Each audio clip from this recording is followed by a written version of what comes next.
Salut les CM2. Alors aujourd'hui, suite de notre travail sur les solides. La dernière fois, on avait vu vraiment surtout le vocabulaire, on avait appris à nommer certains solides, alors pour la plupart c'était surtout de la révision. Aujourd'hui, on va parler patron. Alors le patron d'un solide, ça correspond aux faces de ce solide mis à plat, de façon à pouvoir avoir la possibilité de le construire par la suite et surtout de visualiser toutes les faces sur un plan. Alors quand on dit un plan en géométrie, je rappelle que c'est une surface plate. C'est pas un plan comme le plan d'une ville. Donc ici, par exemple, j'ai mon cube.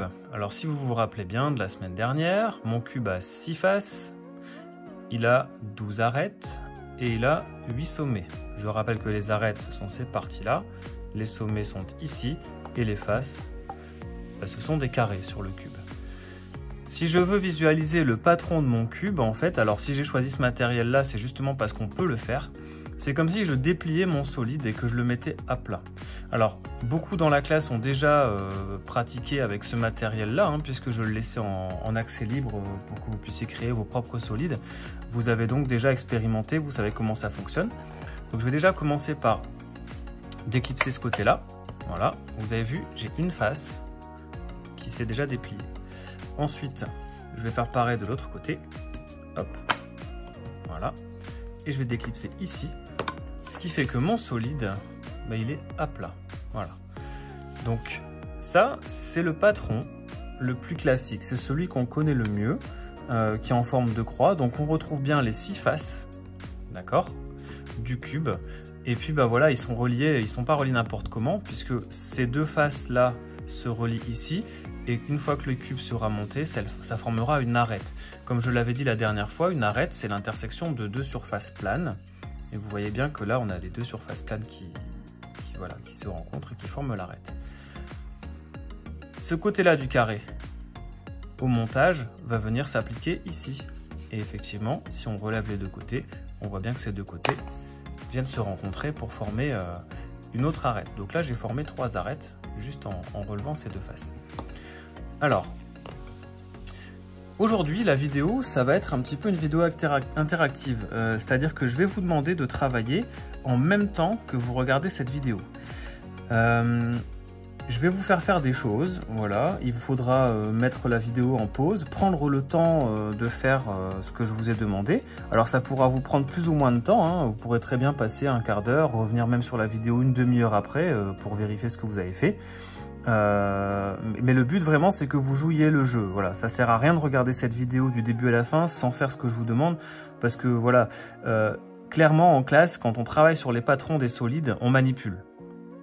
On manipule soit ce matériel là, soit je vous fais manipuler des solides, ou alors je vous donne un solide dans les mains et je vous demande de me reproduire le patron, sauf que voilà, vous n'êtes pas là, je ne suis pas là, donc on ne peut pas le faire. Alors, je vais vous demander de faire des choses, vous allez voir, c'est pas compliqué. La première chose que je vais vous demander, c'est de trouver le plus possible de patrons pour le cube. D'accord? Il y en a 11 en tout. Je le répète, il y en a 11. Ça, c'est seulement le premier des 11. Il y en a encore 10 autres qui sont possibles. Il va falloir chercher. Alors, comment est-ce qu'on cherche? Il faut essayer de visualiser. Voilà. Il faut essayer de se dire, je vois que ce côté-là du carré va venir se placer ici.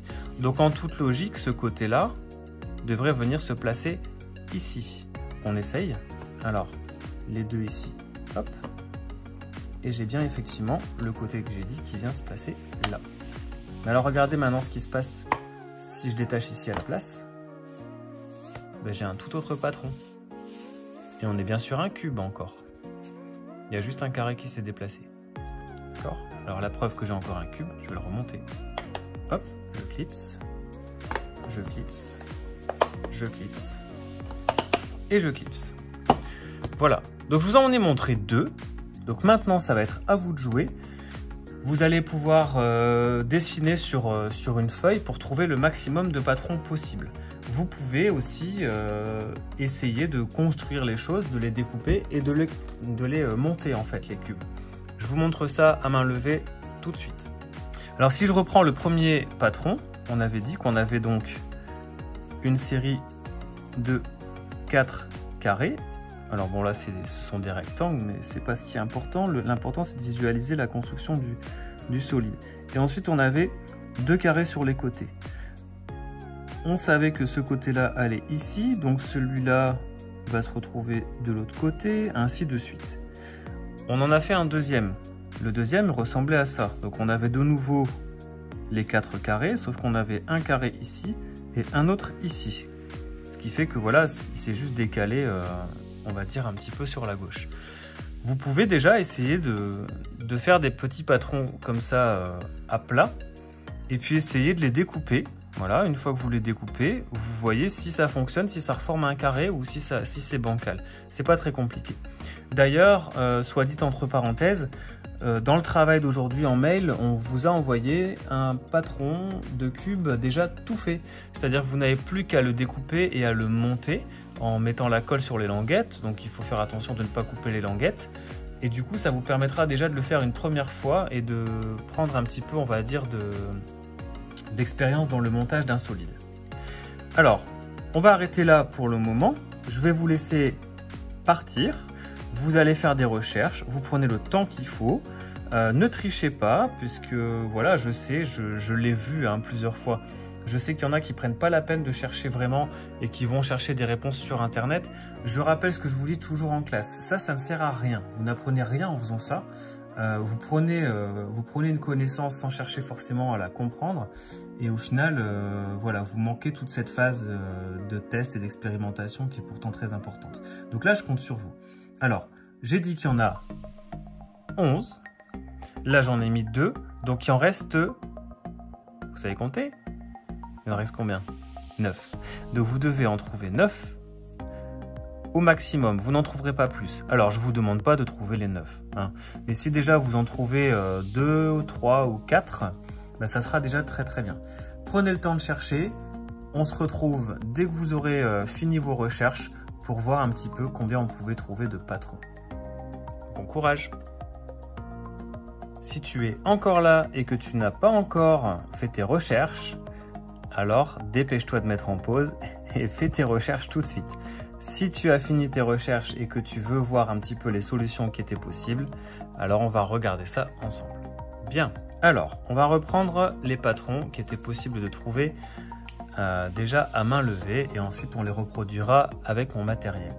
Donc le premier, on l'avait vu, voilà, le patron, on va dire le plus classique de tous, en forme de croix, voilà.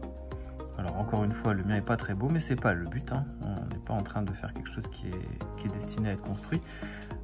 Voilà, j'ai bien 1, 2, 3, 4, 5, 6 faces qui vont s'emboîter. Ensuite, celui que j'avais vu à côté, il était comme ça. Voilà, hop, et on avait ça et ça. Bien. Alors attention, parce que celui-ci, tout à l'heure, on avait mis le carré ici et le carré ici. En fait, c'est la même chose, hein, donc il ne faut pas le faire 2 fois. Ça compte pas, c'est comme si je le retournais ou autre. Alors, qu'est-ce que vous avez trouvé d'autre? Vous allez pouvoir comparer avec ceux que je vais dessiner maintenant. Il y en a un qu'on appelle l'escalier, c'est-à-dire que les faces carrées sont 2 par 2 à chaque fois, un peu comme des dominos, voilà, et on finit par avoir 1, 2, 3, 4, 5, 6 faces. Et celui-ci, si vous ne l'avez pas trouvé, eh bien il fonctionne, vous pourrez essayer. Ensuite, il y en a un autre, voilà, qui part d'une colonne de 3 carrés, avec un carré sur le côté ici. On en a déjà donc 4 et il en manque 2. Ces deux-là, on va les mettre ici. Voilà. Ensuite, on va avoir un autre patron qui va partir sur 2 faces carrées comme ça. Ensuite, ici, on va en mettre 3. Et on va en mettre une 6e ici. Ça aussi, ça fonctionne. Voilà. Ensuite, on va pouvoir partir sur ce modèle-là, donc 2 carrés à la verticale, que je prolonge avec 3 carrés à l'horizontale, et encore un carré ici. C'est clair, j'espère? Alors si je prends à peu près le même que celui-là et que je décale ici, on va avoir encore un autre modèle. Il suffit d'intervertir. Je vais le faire juste en dessous. Alors on va avoir une bande de 4 carrés. Un carré qui va se situer ici et un autre qui va se situer ici. Alors, on en a déjà 1, 2, 3, 4, 5, 6, 7. Il en manque donc 4. Alors, un autre, ce sera celui-ci. Une bande de 4 avec les deux carrés aux extrémités. Ça rejoint un peu le même principe que celui-là, sauf que les carrés se sont déplacés aux extrémités. Ça revient au même, exactement au même. Ensuite, on va avoir celui qui est constitué de deux bandes de 3 qui se chevauchent. Elles se chevauchent sur un carreau. Voilà, une face. Et ça aussi, ça fonctionne. Ça a l'air bizarre comme ça, hein, mais pourtant, je vous garantis que ça fonctionne. Ensuite, on va avoir encore un modèle ici, avec deux carreaux. Ensuite, on va avoir un chevauchement avec 3 carreaux. Et un petit carreau ici. Alors, 1, 2, 3, 4, 5, 6, 7, 8, 9, 10. Il nous en manque encore un. Et bien, celui qui nous manque, c'est celui qu'on appelle le T. Il n'est pas compliqué du tout. On va avoir une bande de 4. Voilà. Avec 2 carreaux ici aux extrémités. Et ça forme un T. C'est exactement le même patron que celui-ci ou celui-là, ou même celui-là. En fait, ce sont juste ces faces-là qui se déplacent. Voilà, même celui-ci, hein, c'est la même chose. C'est comme si ce carreau-là était venu ici. D'accord? Alors voilà, vous avez donc les 11 modèles de patrons. Alors maintenant, on va les refaire, tout simplement. Hop, 1, 2, 3, 4, 5, 6. C'est parti. On va commencer par celui-là. Alors, hop, je fais les deux. Ensuite, je vais reconstituer ma bande de 3.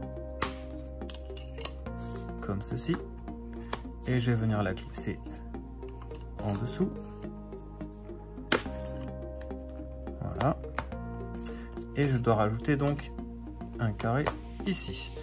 On est bien sur ce modèle-là. Alors maintenant, la seule vérification qu'on a à faire, c'est de monter tout ça pour voir si on arrive effectivement à faire un cube. Et vous voyez que ça fonctionne. Alors essayez de détacher, c'est pas très grave. Voilà, j'ai bien un cube. D'accord? Alors maintenant, en partant de mon cube, je vais essayer de représenter ce patron-là. Voilà, donc je vais essayer de garder 2 par 2. Hop, alors que je ne fasse pas de bêtises. Il faut que je détache ici.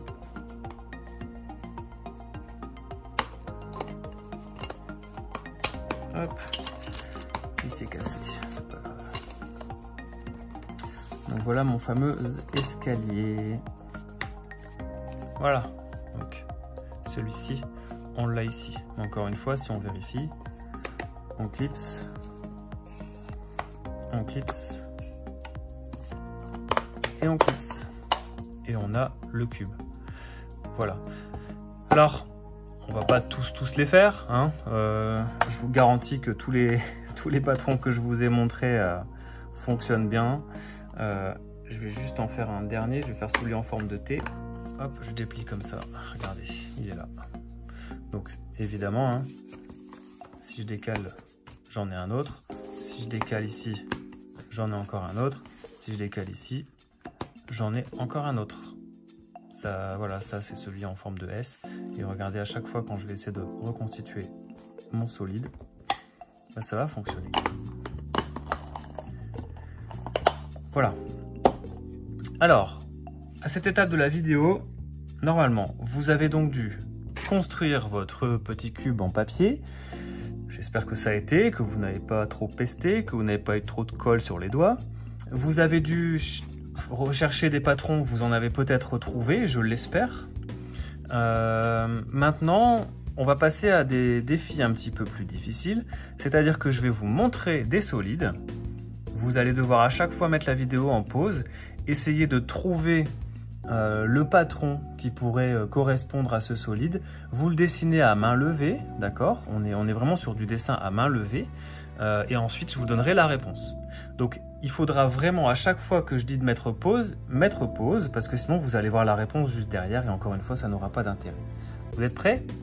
Allez, on y va. Alors avant de vous lancer, on va faire un exemple. Je vais vous montrer ce que j'attends de vous. Donc là j'ai reconstitué, j'espère que vous vous rappelez du nom de ce solide, un prisme. Alors, on reconnaît un prisme comment? Parce qu'il a deux faces parallèles qui ont la même forme, d'accord? Deux faces polygonales, et on retrouve exactement la même, donc qui se translate de ce côté-là. Voilà. Donc là, on a un prisme à base triangulaire. On va déjà repérer les faces. Donc j'ai deux triangles. Donc déjà, je sais que parmi mes faces, sur mon patron, je vais devoir dessiner deux triangles. Ensuite, sur celui-ci, j'ai 1, 2, 3 carrés. Donc je sais que mon patron à plat va être constitué de 2 triangles et de 3 carrés. Maintenant, ce qui va compter beaucoup, c'est l'agencement. D'accord? Parce qu'effectivement, si vous mettez un triangle, un autre triangle, et que vous faites 1, 2, 3 carrés, ce triangle-là, il va falloir vérifier, il va falloir prouver qu'on peut le faire. Alors, la question c'est déjà, est-ce que sur mon solide, les deux triangles se touchent? Est-ce qu'ils ont un côté commun? La réponse c'est non. Donc déjà à cet endroit-là, ça ne va pas. Voilà, parce que les deux triangles ne sont pas en contact. Donc ça veut dire quoi? Ça veut dire que peut-être qu'on devrait placer l'autre triangle ici. Auquel cas, voilà, on pourrait peut-être envisager quelque chose. Donc, une fois qu'on a fait ça, il faut s'imaginer maintenant qu'on le replie, ce petit patron. Sauf que là, vous vous rendez compte que normalement, les 3 carrés forment un tout. C'est-à-dire que ce côté-là doit être relié à celui-là. Donc, ça veut dire que les triangles ne sont pas aux extrémités. Ça ne fonctionne pas. Donc, ça laisse plus beaucoup de solutions, en fait. Ça veut dire que si je place un triangle ici et un triangle ici, normalement, ce côté-là va venir ici, ce côté-là va venir ici, celui-ci ici, celui-ci ici, et celui-là sera bien collé à celui-là. Donc si je mets mon patron au propre, je me retrouve donc avec 3 carrés, un triangle ici, et un autre ici. Alors ce triangle-là, il peut être ici, ou il peut être là. Celui-ci, il peut être ici, ou il peut être là. Ça n'a pas d'importance. Si vous voulez vérifier, même sur une petite figure comme ça à main levée, on peut tout simplement le découper et voir déjà à peu près si ça se ferme, si ça fonctionne. Alors, je vais repartir sur le premier qu'on avait fait tout à l'heure. On avait dit ça. Si vous regardez bien, hop, on avait collé donc les deux triangles et ensuite on avait mis les 3 carrés. Voilà, hop, et là.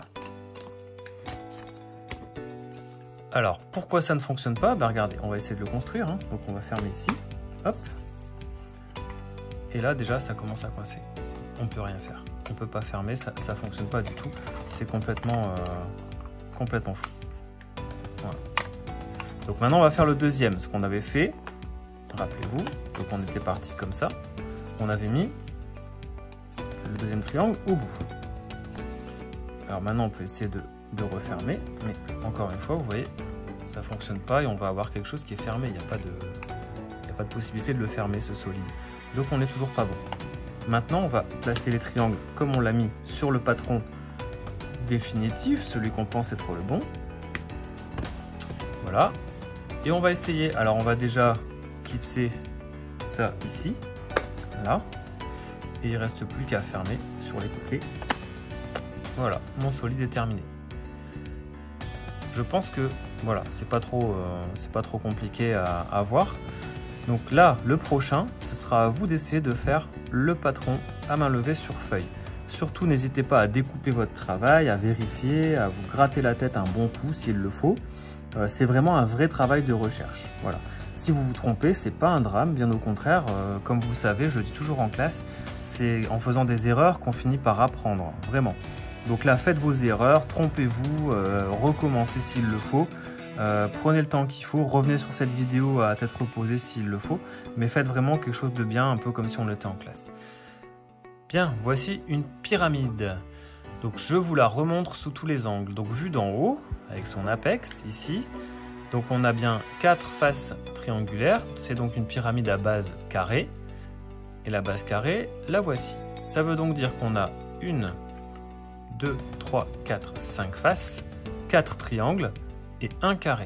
Sachant que le côté du carré correspond à la longueur du côté du triangle. Voilà. Donc ce solide là, maintenant dans votre tête, vous allez essayer de le déplier pour qu'il puisse tenir à plat.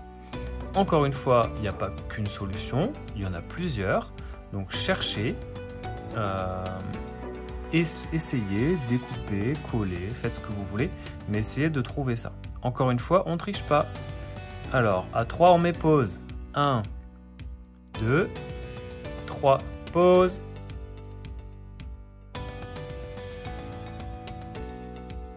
Alors, voici le patron le plus courant pour une pyramide à base carrée. Peut-être que c'est celui que vous avez trouvé. Alors, c'est un peu comme si on ouvrait la pyramide au niveau de son apex, ici.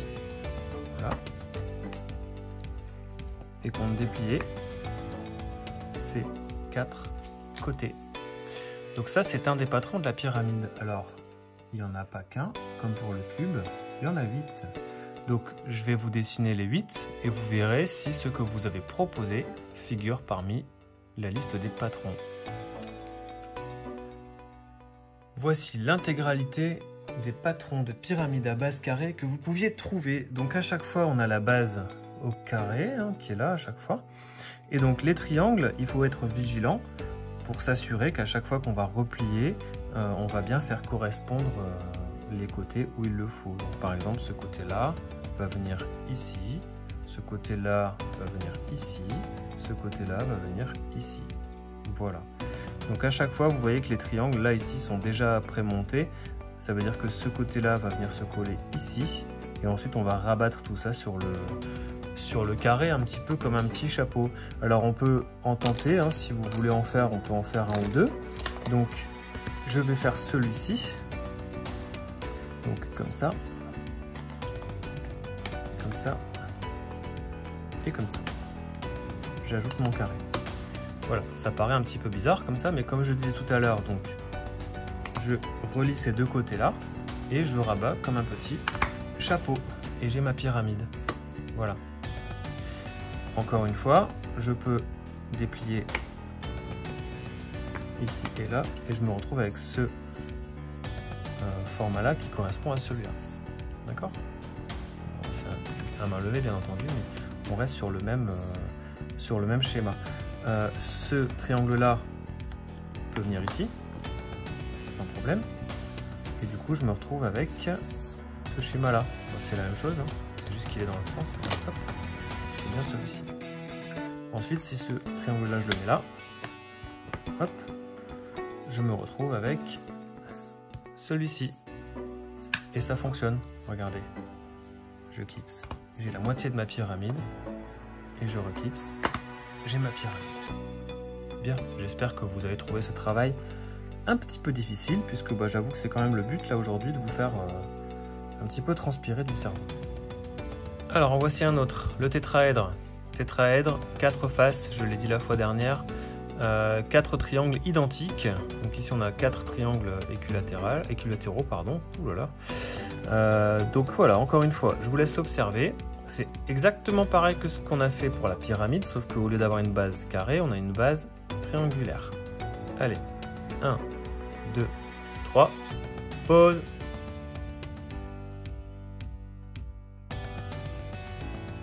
Alors voici un. Voilà.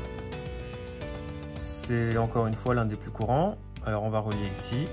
Ensuite vous voyez bien que mon tétraèdre se construit. Alors si je détache ici et que je mets là à la place, on a le même patron que tout à l'heure quand on ouvrait la pyramide au niveau de l'apex. Vous voyez, j'ouvre et j'écarte ensuite un peu comme les pétales d'une fleur.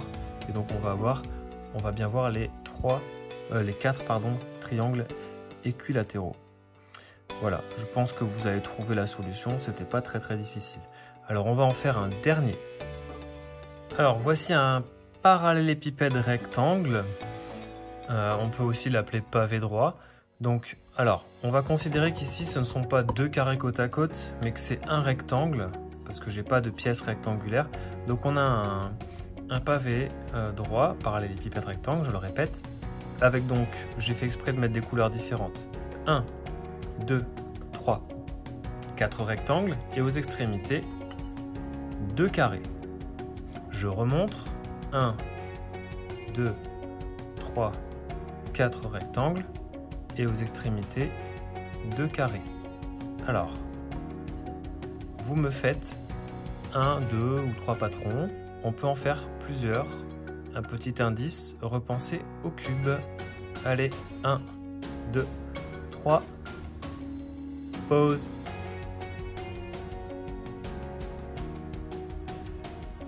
Alors, tout comme le cube, ben voilà, on peut faire exactement les mêmes patrons que tout à l'heure avec le cube, sauf qu'on va avoir des faces rectangulaires à la place. Alors forcément tout se défait.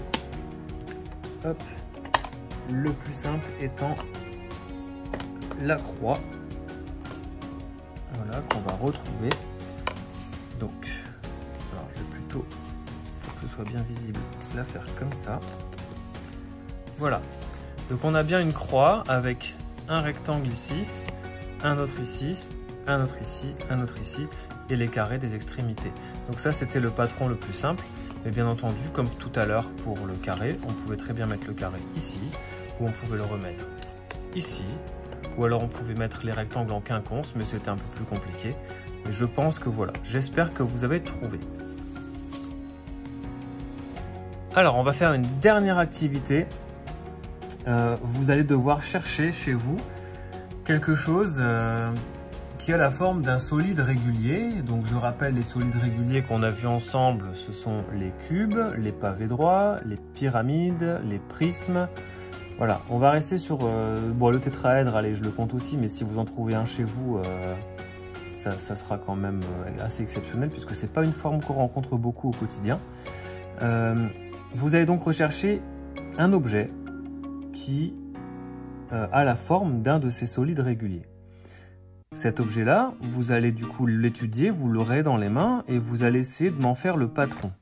Ensuite, vous m'enverrez par mail une photo de cet objet avec le patron que vous avez fait juste à côté afin que moi je puisse voir si vous avez bien fait votre travail.